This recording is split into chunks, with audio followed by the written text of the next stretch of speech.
अगर ये सच सामने आ जाता तो सिर्फ एक इंसान नहीं, पूरा सिस्टम तबाह हो जाता। इसलिए इस फाइल को सालों तक क्लोज रखा गया।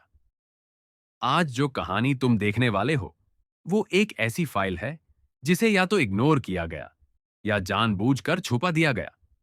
ऑफिशियल रिकॉर्ड्स में एक सिंपल एक्सप्लेनेशन दिया गया, मीडिया ने वही दिखाया और दुनिया ने बिना सवाल किए मान लिया। लेकिन असली सच कभी बताया ही नहीं गया। ये कहानी शुरू होती है 2004 जोधपुर से। एक बिल्कुल नॉर्मल दिन, एक बिल्कुल आम जगह, जब एक ऐसा इंसिडेंट होता है जो सब कुछ बदल देता है। पुलिस का कहना था कि ये एक स्ट्रेट फॉरवर्ड केस है और इसी बात पर केस को बैंड कर दिया गया। पर कुछ चीजें थी जो बिल्कुल भी फिट नहीं हो रही थी। पहला रेड फ्लैग था ऑफिशियल टाइमलाइन। रिकॉर्ड्स के मुताबिक सब कुछ कुछ ही मिनट्स में हो गया, लेकिन जो लोग वहां मौजूद थे उनके बयान कुछ और ही कहानी सुना रहे थे। दूसरा रेड फ्लैग था एविडेंस। कुछ ऐसी चीजें जो इस केस को समझने के लिए बहुत जरूरी थी, उन्हें कभी पब्लिक के सामने रखा ही नहीं गया।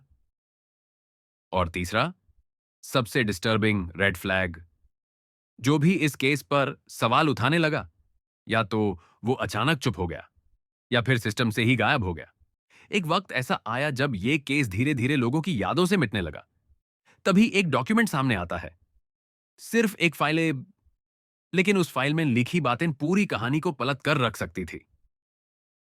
उस फाइल के बाद ऑफिशियल कहानी बदलने लगती है, लेकिन ज्यादा दिन तक नहीं, क्योंकि वो डॉक्यूमेंट कभी ऑफिशियली एक्सेप्ट ही नहीं किया गया। यहीं से कवर अप की बात शुरू होती है। पावरफुल लोग, प्रेशर और खामोशी। सच बोलने का मतलब था अपना करियर खत्म करना, अपनी पहचान गंवा देना, या फिर कुछ इससे भी ज्यादा खतरनाक फेस करना।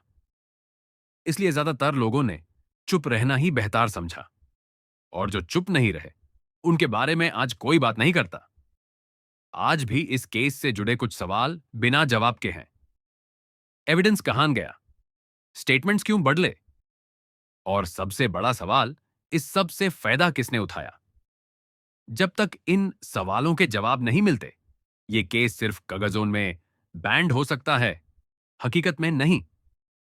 ये सिर्फ एक फाइल थी। ऐसी और भी फाइल्स हैं जो शायद कभी ऑफिशियली खोली नहीं जाएंगी, लेकिन ऑब्स्कुरा फाइल पर हम उन्हें भूलने नहीं देते। अगर तुम्हें लगता है कि सच जानबूझकर दबाया जा रहा है, तो चैनल को सब्सक्राइब करो। अगली फाइल और भी डिस्टर्बिंग होगी।